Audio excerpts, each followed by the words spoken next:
I should have let him die that night, but instead, I opened the door. The knock was soft, almost swallowed by the rain, the kind of sound you could mistake for the wind if you wanted to ignore it, and for a second, I did, standing there in my tiny apartment kitchen, shoes still on, takeout untouched on the counter, staring at the clock that read 11:42 p.m. after a 12-hour shift that felt like it had drained every ounce of strength from my body, but then it came again, weaker this time, like whoever was out there was running out of time, and something in my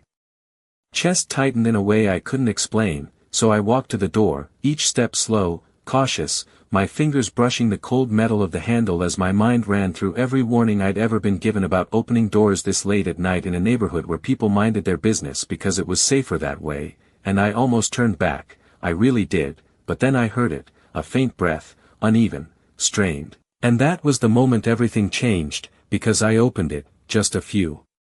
inches at first, enough to see a figure leaning against the frame, tall but barely holding himself up, his dark coat soaked through, rainwater dripping onto the floor in steady, quiet taps, and before I could say anything, before I could even fully process what I was looking at, he collapsed forward, right into me, his weight sudden and heavy, forcing me to stumble back as my heart slammed against my ribs like it was trying to escape, and for a second, I just froze, staring down at him, at the sharp line of his jaw, the way his eyes were closed like he had finally given in to something he'd been fighting for too long, and I remember thinking how wrong it felt, how none of this made sense, because men like him didn't just show up at doors like mine, not in buildings like this, not in lives like mine, and yet there he was, breathing, barely, his hand gripping the fabric of my sleeve like it was the only thing keeping him tethered to the world, and when his eyes flickered open for just a second, they didn't look scared, they didn't look lost, they looked controlled, even now. Even like this, and his voice came out low, rough, but steady enough to send a chill straight down my spine. "Don't call anyone," he said, like it wasn't a request but a rule, and something about the way he said it made my stomach twist, because it wasn't fear I felt, not exactly, it was recognition, like some part of me understood that whatever I had just stepped into, there was no simple way out, and I should have closed the door right then, should have let someone else deal with it, should have told myself this wasn't my problem. But instead, I found myself pulling him inside, struggling under his weight as I kicked the door shut behind us, the sound echoing louder than it should have in the small space, and I remember thinking, as I dragged a complete stranger across my living room floor, that this was a mistake, a quiet, irreversible kind of mistake, the kind you don't realize the cost of until it's already too late, because even then, even with his breathing uneven and his grip loosening against my arm, there was something about him that didn't feel fragile, something that felt like power waiting, like a storm paused mid-air, and I didn't know his name, didn't know who he was or what had brought him to my door, but I knew one thing with absolute certainty, the moment I chose to save him, I had just changed the direction of my life in a way I could never undo. His weight felt wrong, not just heavy but controlled even in collapse, like his body had not fully surrendered, and I noticed it the moment I managed to get him onto my couch, my hands shaking more from adrenaline than fear as I pulled back to look at him properly for the first time, because up close, nothing about him matched the situation he was in. His clothes were expensive, not just nice but tailored, the kind of fabric that did not belong in a place like mine, his watch alone probably worth more than everything in my apartment combined, and yet here he was, soaked, breathing unevenly, his hand still gripping the edge of my sleeve like he had decided I was something he could trust, or maybe something he could control, and I did not like either option, not one bit. I swallowed hard and forced myself to focus, years of training kicking in automatically as I moved to grab the small first aid kit I kept under the sink, the same one I had used 100 times before for cuts and burns and minor emergencies. Nothing like this, never like this, and as I knelt beside him again, I hesitated, just for a second, because this was the point where I could still walk away, I could still call someone, pretend I had found him like this and let the situation become someone else's responsibility, but then he shifted slightly, a quiet sound escaping him, not a plea, not even pain exactly, just a reminder that he was still here, still holding on, and that was enough to make the decision for me. I exhaled slowly and got to work, careful, methodical, doing what I knew how to do, my hands steady even though my thoughts were anything but, and the more I helped him, the clearer it became that this was no accident, nothing random about the way he had shown up at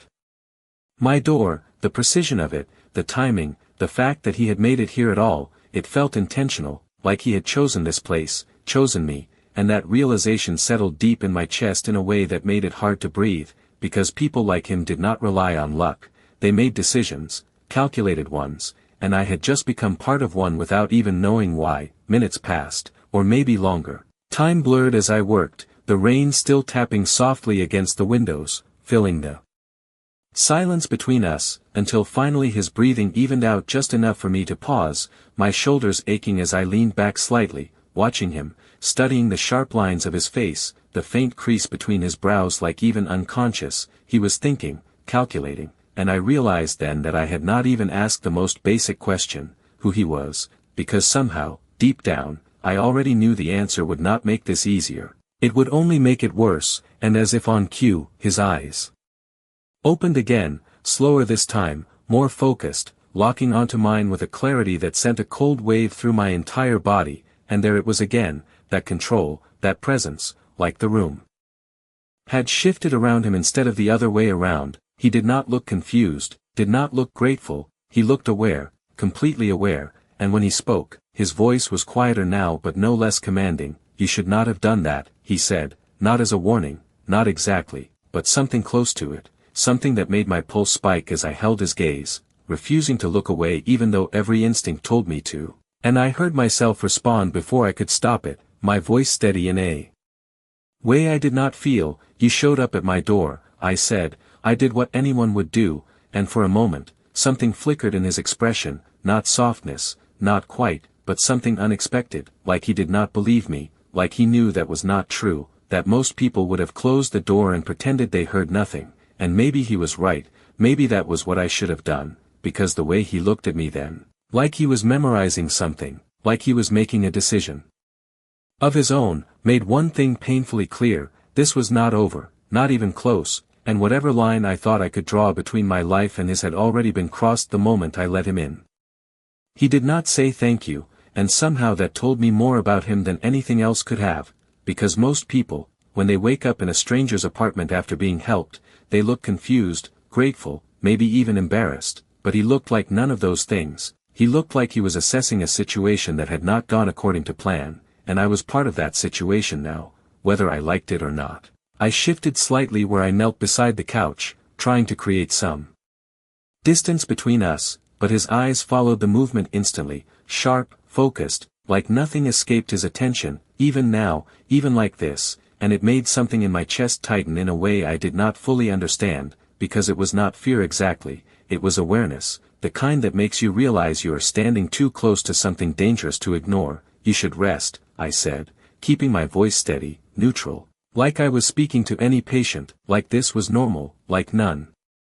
of this felt completely out of place. But the moment the words left my mouth, I knew they sounded wrong, because he was not someone who took instructions, not from me, not from anyone, and sure enough, his gaze did not shift, did not soften. If anything it sharpened slightly, like I had just confirmed something for him, something he had already suspected, and for a second neither of us moved, the silence stretching between us, thick, heavy, filled with things neither of us were saying, until finally he exhaled slowly, like he was making a decision, and leaned his head back against the couch. But even then, his eyes did not close completely. They remained half open, watching, calculating, like sleep was not something he trusted, and I realized then that whatever world he came from, it was not one that allowed weakness, not even for a moment, not even when he needed it. Minutes passed like that, quiet, tense, until I forced myself to stand, my legs stiff from kneeling, my mind racing. As I moved toward the kitchen, needing space, needing air, even though I knew distance did not really change anything, because I could still feel him, his presence filling the room in a way that made it impossible to forget he was there. I grabbed a glass of water, more out of habit than anything else, my hands finally starting to shake now that the immediate urgency had passed, and I told myself this was where it ended, that I would help him get through the night and then he would leave. Disappear back into whatever life he had come from, and I would go back to mine, simple, predictable, safe. But even as I thought it, I knew it was not true, because people like him did not just walk into someone's life and then quietly walk out of it. They changed things, they shifted something fundamental, and I had already felt it the moment I opened that door. I turned back toward the living room, meaning to check on him, to make sure he was still stable, still breathing evenly, but I stopped the second I saw him, because he was not where I had left him. He was sitting up now, slow but deliberate, one hand braced against the edge of the couch, his movements controlled despite the obvious strain. And his eyes found mine immediately, like he had been waiting for me to turn around, like he had known exactly where I would be, and something about that made my pulse spike again, sharper this time, more certain, because this was not someone recovering, this was someone regaining control, and the difference between those two things suddenly felt very important. "You live alone," he said, his voice quiet but sure, not a question, not even close, and I felt my grip tighten slightly around the glass in my hand, because he was not asking for information, he was confirming it, placing pieces together in a way that made it clear he had already started building a picture of my life without needing me to explain it, and I did not answer right away, not because I did not know what to say, but because I was realizing something I should have understood from the beginning. This was never just about saving him. This was about what came after, and judging by the way he was looking at me now, steady, certain, like he had already decided something I was not part of, I had a feeling I was about to find out exactly what that meant. I should have lied, should have said no, should have told him someone else lived here just to create a distance that did not exist, but the truth sat there between us anyway, obvious in the silence, in the lack of another voice, in the single set of shoes by the door, and the longer I hesitated, the more it felt like I had already answered him without saying a word. His gaze did not shift, did not pressure, it simply waited, steady and patient in a way that felt more dangerous than any demand could have been, because it meant he did not need to force anything, he already knew how to get what he wanted. I set the glass down slowly on the counter, buying myself a second, just one, before I finally spoke. "Yes," I said, keeping my tone flat, controlled, refusing to let it reveal the unease building in my chest, and something in his expression changed again, subtle, almost imperceptible, but enough for me to catch it, like a piece of a puzzle sliding into place, and I hated that feeling. More than anything, hated the idea that my life could be reduced to something so simple in his mind, something he could map out in seconds. "That was not a question," he said quietly, and I felt my jaw tighten slightly, because of course it was not, of course nothing he said was ever just a question, everything had a purpose, a direction, and I was starting to understand that I had stepped into something far more complicated than a late-night emergency. I crossed my arms instinctively, a small act of defiance that felt necessary even. "If it changed nothing, then what is it?" I asked, meeting his eyes directly, refusing to let him control the entire conversation, and for a moment, just a moment, there was something almost like approval in the way he looked at me, like he had expected fear and found something else instead, something that interested him more, and that realization sent a sharper edge of unease through me. Because interest from someone like him did not feel like a good thing, not at all. He leaned forward slightly, the movement controlled but deliberate, like every inch of distance between us mattered, like proximity itself was part of whatever calculation he was making. "It means no one will come looking for you," he said, and the words landed heavier than they should have, because they were simple, almost neutral, but underneath them was something else, something implied, something that made my pulse spike in a way I could not ignore. I shook my head slightly, more to ground myself than anything else. "I am not part of whatever this is," I said, the words coming out firmer now, stronger, because I needed them to be true, needed to draw a line before it disappeared completely. But he did not argue, did not correct me, he simply watched me, that same steady gaze, like he was letting me say it, letting me believe it, knowing something I did not, and that unsettled me more than if he had pushed back, more than if he had tried to convince me otherwise, because silence like that felt final, like a decision already made. The rain outside had started to slow, the steady rhythm softening against the windows, and for a second, the quiet felt almost normal, almost like this could pass, like he could rest and leave and everything would go back to the way it was before. But then he stood, slowly, carefully, and even though the movement clearly cost him something, there was no hesitation in it, no sign of weakness he was willing to show, and the room seemed to shift again as he straightened, his presence filling the space in a way that made it feel smaller, tighter, like there was less air to breathe. He took a step toward me, just one, but it was enough to make my body react before my mind could catch up. my shoulders tensing, my breath catching slightly, and he noticed, of course he noticed, his eyes flicking briefly to the movement before returning to my face, calm, unreadable. "You are already part of it," he said, his voice lower now, more certain, like there was no point pretending otherwise, and I felt something drop in my chest, heavy and undeniable, because deep down, I knew he was right. Not because I wanted to be, not because I had agreed to anything, but because the moment I opened that door, I had made a choice, and choices like that did not come without consequences. He stopped a few feet away from me, close enough that I could see the faint tension in his jaw, the controlled way he held himself together, and for the first time, I realized something else, something that shifted everything just slightly. He had not come here by accident, not entirely. And whatever reason had brought him to my door in the first place, it was not over, not even close. Because the way he was looking at me now, steady, deliberate, like he had already decided I was part of his world whether I accepted it or not, made one thing painfully clear: this was only the beginning. The space between us felt thinner after that, like the air had shifted into something heavier, something that pressed against my chest every time I tried to take a full breath, and I realized I was gripping the edge of the counter harder than I needed to, my fingers tense, my mind racing through every possible way to undo what had already been done, but there was no undoing this, not anymore, because he was standing there, steady despite everything, watching me like he had already accepted a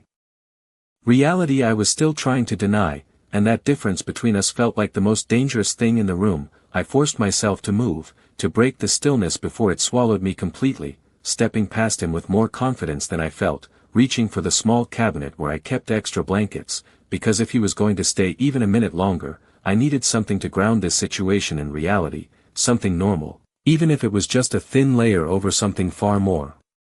complicated. "You should not be standing," I said, my voice quieter now but firm, holding on to the only role I understood in this moment, the one that made sense, the one that kept things from spiraling completely out of control. But he did not move, did not step back, and for a second I thought he might ignore me entirely, that he would simply remain there until I was the one forced to adjust. But then he exhaled slowly, almost imperceptibly, and shifted his weight just enough to lean slightly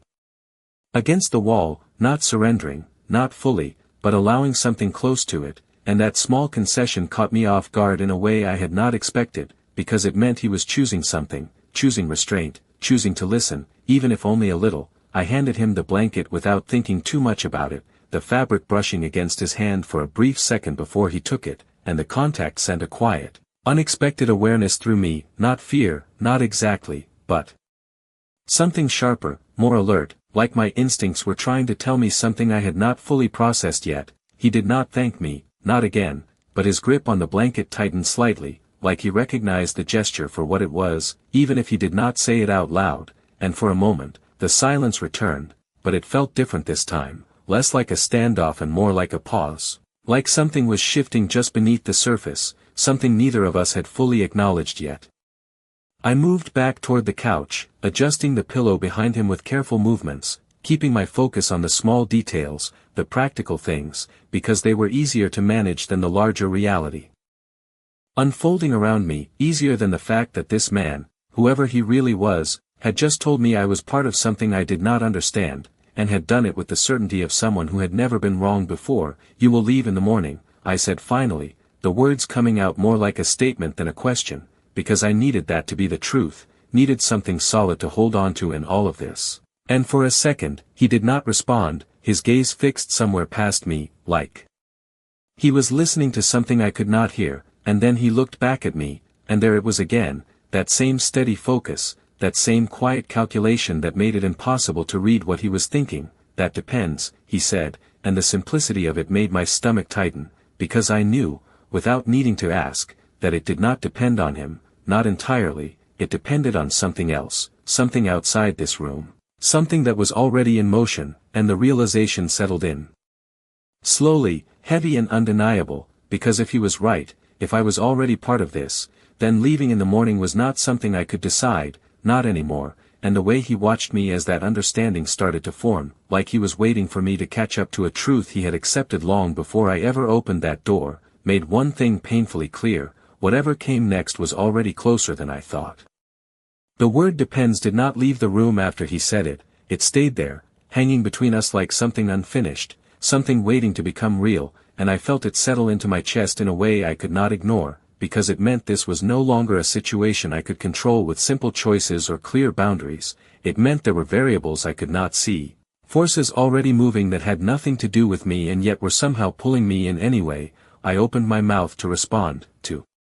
push back, to say something that would reclaim even a small part of the control I felt slipping away, but the sound that cut through the apartment stopped me before I could form a single word, a low, distant hum at first, easy to miss if you were not listening for it, but he heard it instantly. I saw the shift in him before I fully registered the sound, his entire posture tightening, not in panic but in focus, like every part of him had just aligned towards something outside these walls, and that was the moment I understood that whatever he had been waiting for, it had just arrived. I turned my head slightly, listening harder now, and the sound grew clearer, not loud, not obvious, but present, like a car idling somewhere nearby. Maybe one, maybe more, I could not tell, and my heartbeat started to pick up again, faster, sharper, because this was no longer just about him being here, this was about who might come looking for him. You hear that, I said quietly, even though I already knew the answer, and he did not respond right away, his eyes fixed toward the door, toward the hallway beyond it, like he could see through walls. Like distance meant nothing when he needed to understand what was coming, and then he nodded. Once, slow, certain, confirming what I already felt building in the air. They found me faster than expected, he said, and the calmness in his voice made something inside me tighten even more, because this was not surprise, not fear, this was adjustment, like he had already accounted for this possibility and was simply recalculating, and I realized then that I was not prepared for this, not for whatever they meant, not for the idea that someone might be coming here, to my door, the same door I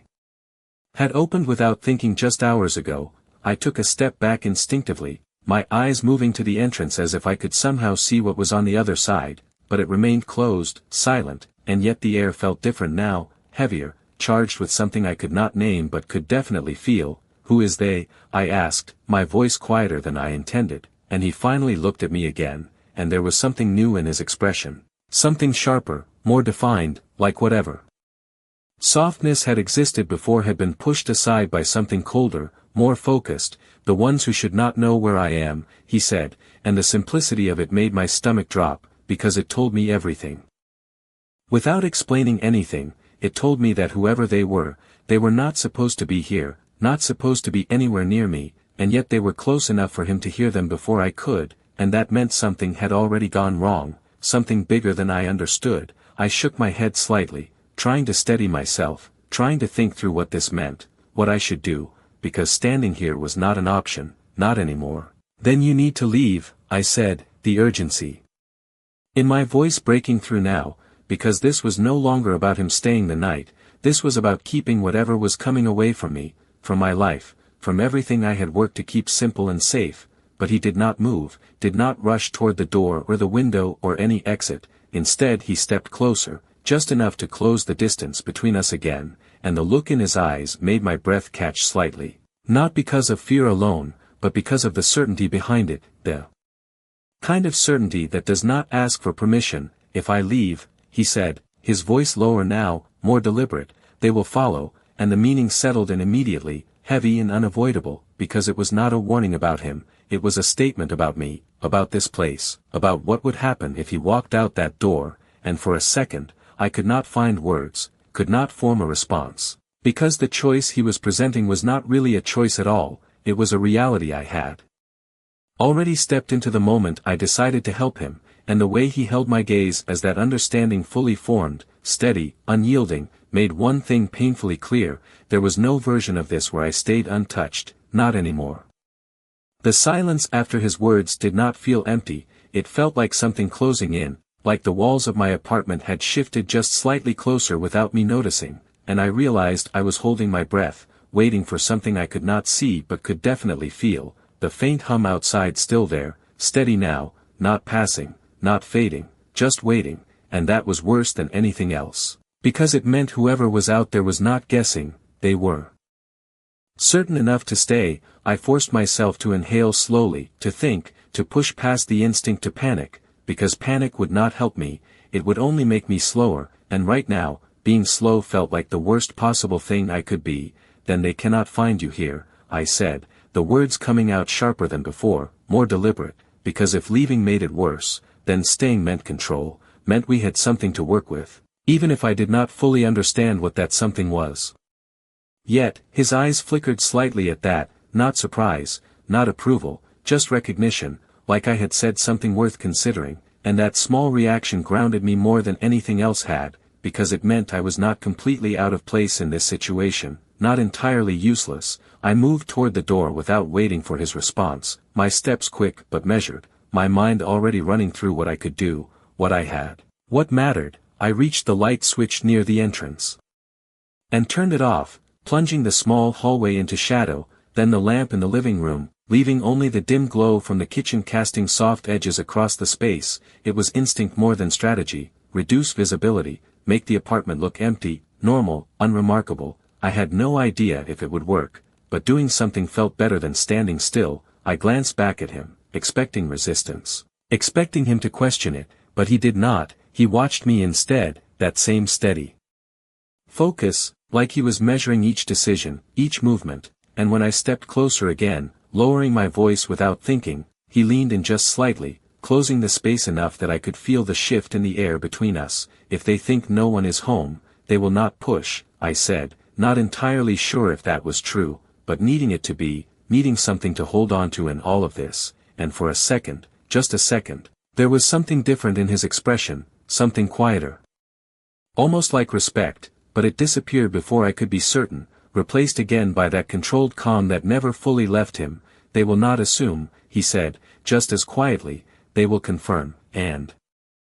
the difference in those words settled heavily in my chest, because it meant whatever I was doing, it was not enough, not for people like them, not for a situation like this. I swallowed hard, my eyes flicking briefly toward the door again, half expecting a knock, a sound, anything, but it remained still, silent in a way that felt deliberate, like the quiet before something inevitable. Then we do not give them anything to confirm, I replied, the words coming out steadier now, stronger, because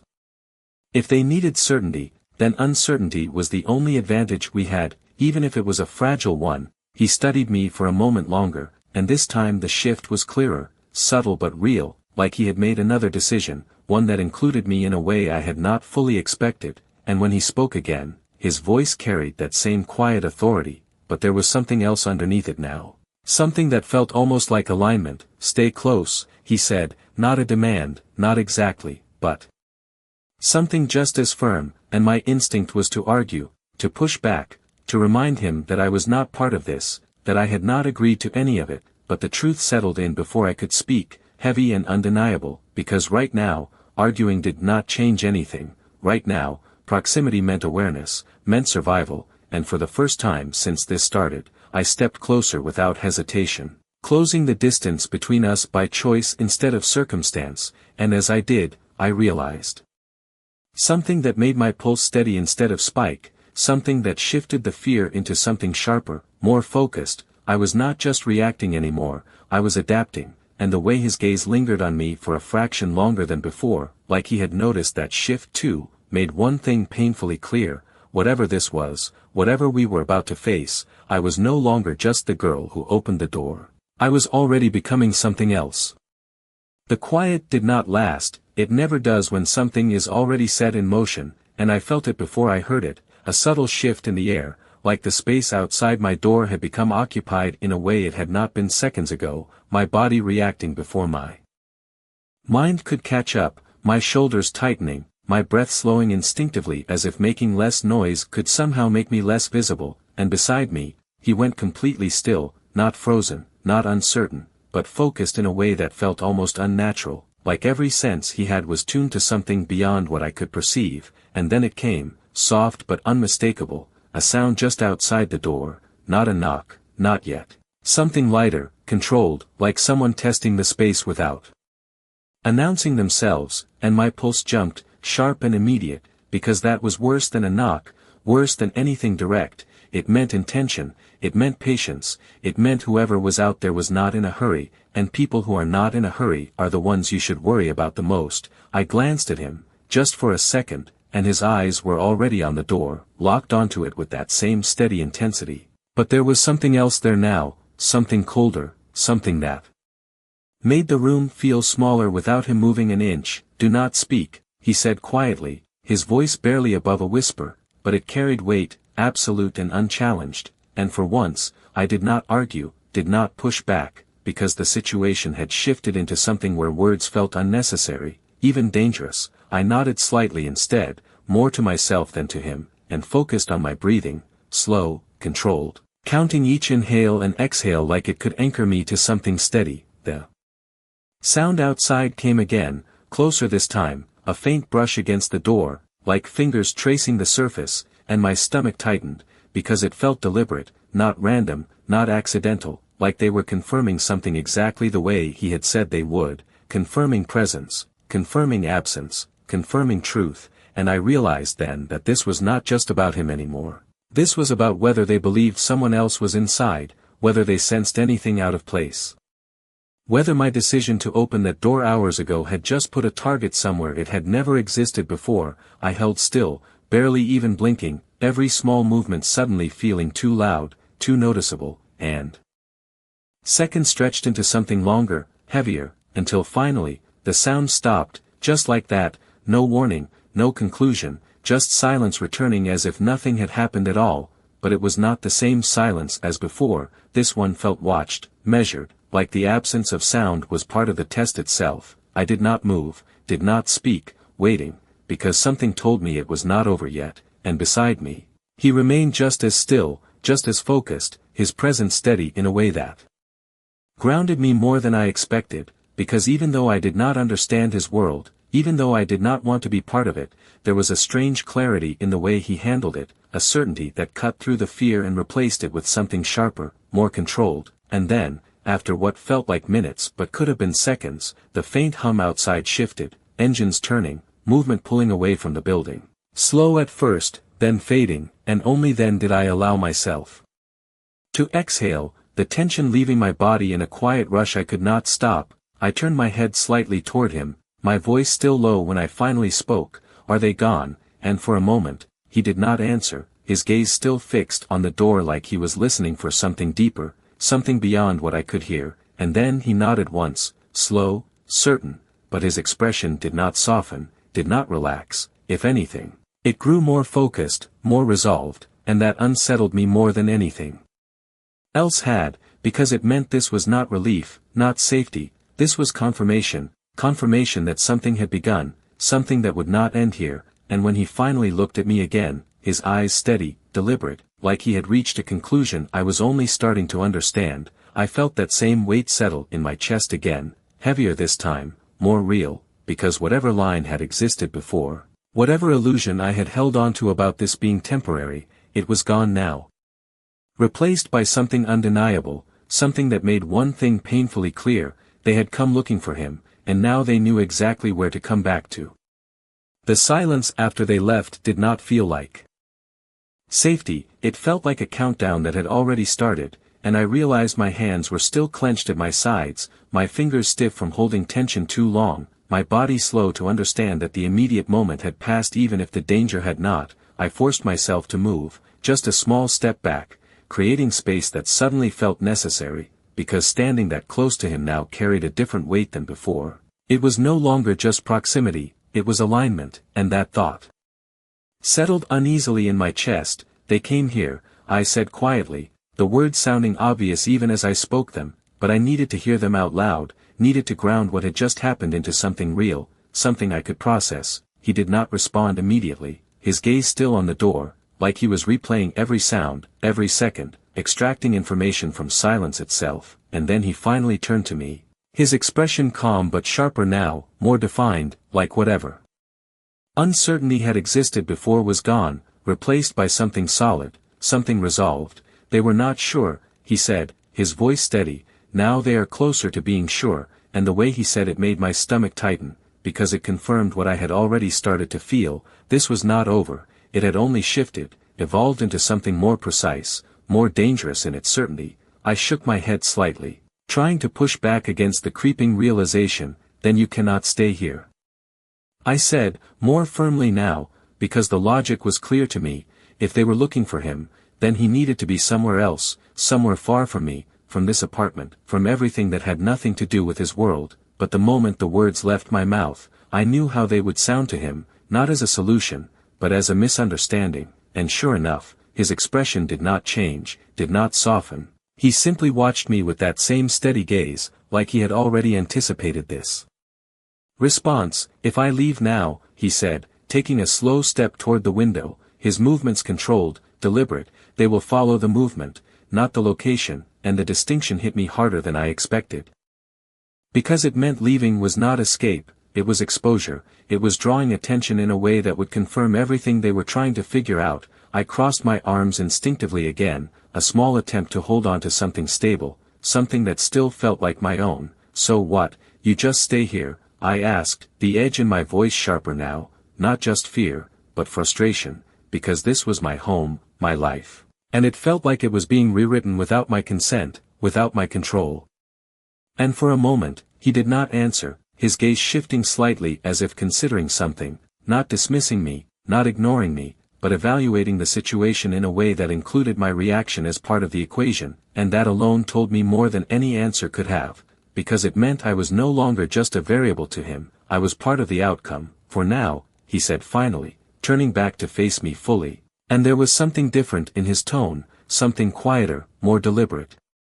Like the decision had already been made, but he was choosing how much of it to share, "until I know which side failed me," and the words settled heavily between us, because they carried a meaning that extended far beyond this apartment, far beyond me. It meant betrayal, it meant that whatever had brought him here was not just random, not just bad luck, it was intentional, calculated. And that realization shifted something in my understanding of him, because this was not just a man being chased.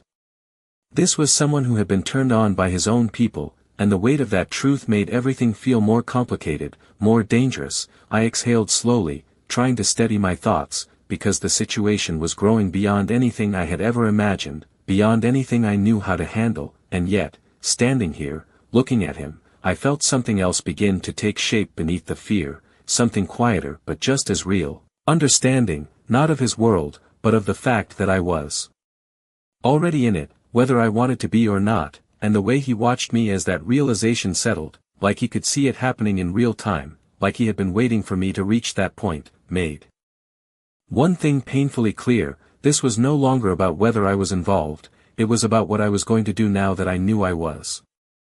The word betrayal did not need to be repeated for me to understand it. It lingered in the space between us like something heavier than everything that had come before, and I felt it settle slowly into my thoughts, reshaping the way I saw him, because this was not just a man avoiding danger, this was someone who had been forced out of his own world, pushed into the one place he could not control. And somehow that place had become my living room. I let out a slow breath, my mind racing through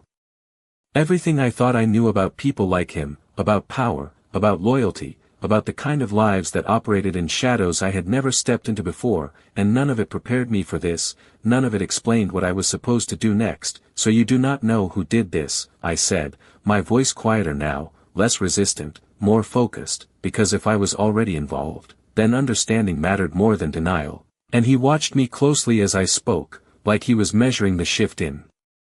my tone, the change in my approach, and for a moment, something in his expression eased, not in relief, not in comfort, but in recognition, like I had crossed some invisible line he had been waiting for. "I know the circle," he replied, his voice steady. I do not know which hand broke it, and the way he said it made it clear this was not uncertainty, it was calculation, narrowed down, precise. And that somehow made it more unsettling, because it meant whoever had done this was close, close enough to be trusted before, close enough to know how to reach him. And that thought sent a quiet chill through me, because if someone like him could be caught off guard, then what did that mean for someone like me? I stepped away from the counter slowly, my eyes drifting toward the window, toward the faint outline of the street below, still and quiet now as if nothing had happened. As if there had not been people just moments ago trying to confirm whether he was here, and the normalcy of it felt wrong, disconnected from the reality inside this room. "Then you are going to stay here and wait," I said, more to myself than to him at first, piecing it together as I spoke, because if he left, they would follow, and if he stayed, they would watch, and either way, this place had already been marked, and that realization settled heavier than anything else had, because it meant this was no longer temporary, not in the way I had hoped, not in the way I had tried to convince myself earlier, and when I looked back at him, his eyes were already on me, steady, focused, like he had been waiting for me to reach that conclusion on my own. "I will stay until I decide who I can trust," he said, and there was something final in the way he said it, something that did not leave room for argument, not because he was forcing it, but because the logic of it was already clear, and for the first time, I did not push back, did not try to draw another line that would only disappear again. Instead I nodded once, slow, controlled, because resisting something inevitable only made it harder to face, and right now, facing it felt like the only option left. The room fell quiet again after that, but it was not the same kind of silence as before. It was heavier, more grounded, like we had moved past uncertainty into something more defined, more real, and I realized then that everything had shifted, not just the situation, but me. The way I was thinking, the way I was responding, because hours ago, I would have been looking for a way out, a way to separate myself from all of this, but now, standing here, I was doing something else entirely. I was adapting, adjusting to a reality I had not chosen but could not ignore, and the way he watched me, like he could see that change happening in real time, like he understood it even before I fully did, made one thing painfully clear: this was no longer about him needing help. This was about what came next, and somehow, without meaning to, I had already stepped into that part of the story. Sleep did not come that night, not for me, not really, and I realized sometime around 3 in the morning that I had stopped checking the clock altogether because time felt different now, stretched and uneven, like it no longer followed the same rules it used to. I sat at the edge of the chair near the kitchen, a blanket wrapped loosely around my shoulders, watching the faint outline of him across the room where he remained on the couch, still, composed, like rest for him was not something that required unconsciousness, just stillness, just control, and every now and then his eyes would open, sharp and alert, for a second before settling again, like he was never fully disconnected from the world around him, and that unsettled me more than anything else, because it meant even in his most vulnerable state, he was still aware, still present, still dangerous in a way I could not fully define. I shifted slightly, the fabric of the chair creaking softly under my weight, and his eyes opened instantly at the sound, locking onto me with that same steady focus, and for a second, neither of us spoke. The quiet between us filled with something that no longer felt tense, just understood, like words were becoming less necessary the longer this went on. "You should try to sleep," I said finally, my voice low but clear, because even if it felt pointless, it was the only thing that still felt normal, the only thing I could offer that belonged to my world instead of his. And for a moment, he just looked at me, not dismissing, not agreeing, just considering, and then he shook his head slightly, a small, controlled movement that carried more meaning than a longer answer ever could. "Not yet," he said, and the simplicity of it made something in my chest tighten, because it reminded me again that his world did not operate on comfort, it operated on timing, on awareness, on readiness, and sleep was a risk he was not willing to take. "Not here, not now." I exhaled slowly, leaning back into the chair, letting the quiet settle again, but this time it felt different, less like waiting and more like watching, like both of us were aware that something had shifted, something that would not go back to what it was before. "When this is over," I started, the words leaving my mouth before I had fully thought them through, and I stopped, because I did not know how to finish that sentence, did not know what over even meant anymore. He did not respond right away, his gaze steady, fixed on me in a way that made it clear he had heard every word, even the ones I had not said, and then he leaned forward slightly, resting his forearms on his knees, the movement controlled but intentional, like he was stepping into the conversation instead of observing it from a distance. "This does not end quickly," he said. His voice quieter now, but there was something different in it, something that felt less like a statement and more like a truth he had already accepted long ago, and the weight of it settled into me slowly, because it meant this was not a night, not a moment, not something that would pass with the morning light. It meant this was something larger, something ongoing, something that would continue whether I wanted it to or not. I looked down at my hands for a second, noticing how steady they were now compared to hours ago, how the shaking had stopped somewhere along the way, replaced by something else, something calmer but more focused, and that realization surprised me more than anything else had, because it meant I was changing, adapting in ways I had not expected, in ways I was not sure I fully understood yet. I looked back up at him, meeting his gaze without hesitation this time, and for a moment, something passed between us, something unspoken but clear, not agreement, not exactly,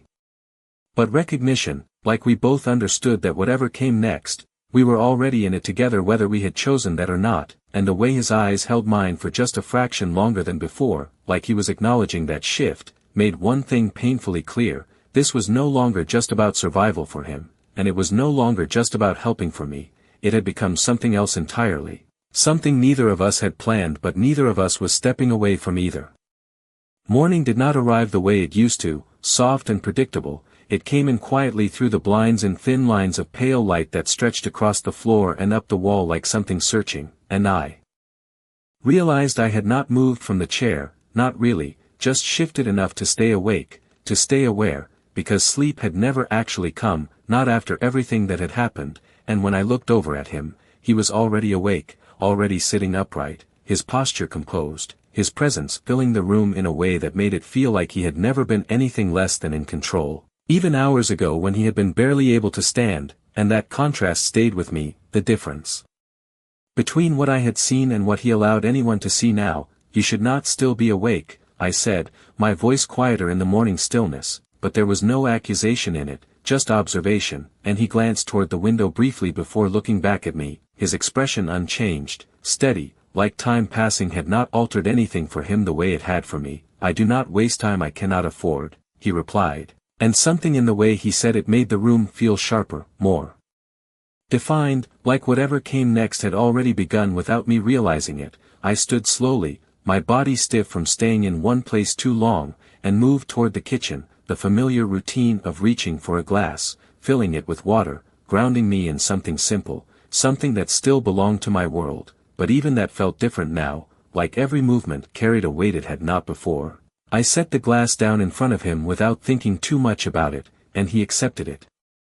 with a small nod, his fingers brushing the edge of the glass in a way that felt deliberate, controlled, like even something as small as that had intention behind it. "What happens now?" I asked, turning to face him fully, because avoiding the question no longer made sense, not after everything that had already unfolded, and for a moment, he did not answer, his gaze shifting slightly as if he was listening again, not to me, but to something beyond this room, something I could not hear but he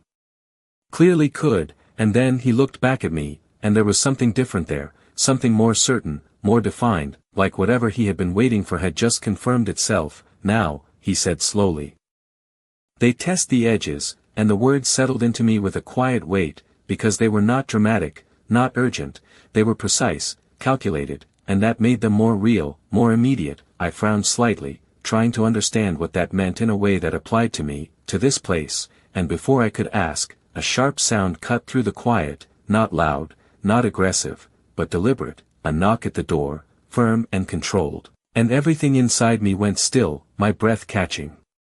for just a second before I forced it to slow again, because this was not the uncertain presence from last night, this was direct, intentional, and that made it more dangerous in a different way. I looked at him instinctively, my question unspoken but clear, and his expression did not change, not outwardly, but his eyes sharpened in a way that told me everything I needed to know. This was expected, not by me, but by him. "Do not answer," he said quietly, his voice carrying that same calm authority as before, but there was something else beneath it now, something more focused, more final, and I nodded without hesitation, my feet staying exactly where they were even though every instinct told me to move, to do something, to break the stillness. The knock came again, slightly firmer this time, and the sound echoed through the apartment in a way that made it feel smaller, more exposed. And I realized then that this was the moment everything shifted again, not in theory, not in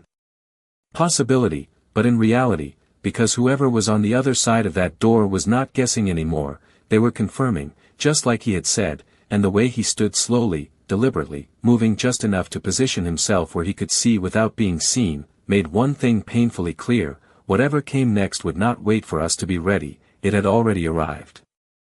The second knock did not come immediately, and somehow that made it worse, because it meant patience, it meant whoever stood on the other side of that door was not guessing, not reacting, but waiting, and I felt the weight of that settle into my chest as I stood there, completely still, my eyes fixed on the door as if looking at it.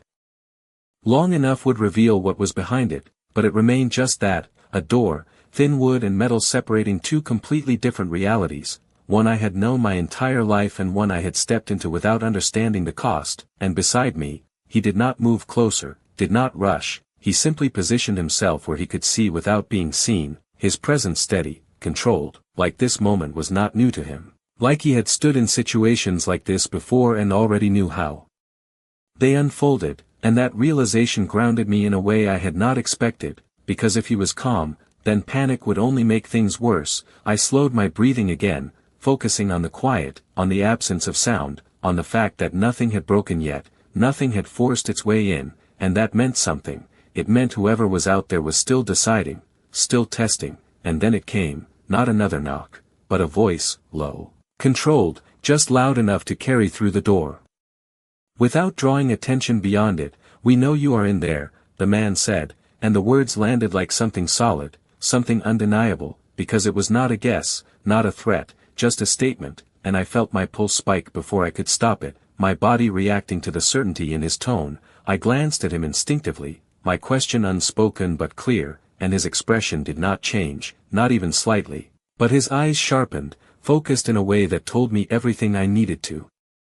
No, they were not supposed to be this sure, not yet, which meant something had shifted again, something outside of this room, something we had not seen coming. The voice outside continued after a brief pause, calm, measured, "You do not have to make this complicated," and the way he said it made something twist in my chest, because it was almost reasonable, almost normal, like a conversation that belonged anywhere but here, anywhere but behind a door that now felt thinner than ever. I